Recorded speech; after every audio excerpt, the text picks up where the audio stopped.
государством. Мы общий язык с этим государством не находим. Они не подчиняющихся крымских татар, которые имеют свое мнение, будут наказывать нас. Ну, будем надеяться, что этому тоже придет конец.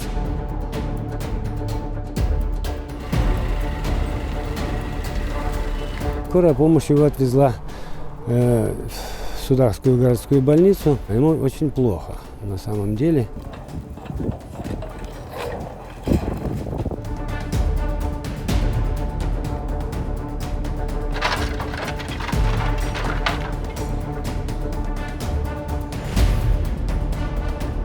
Эта жалоба не рассматривается, хотя, может быть, она там и рассматривается, но эти судакские пришли, невзирая на его болезненное состояние.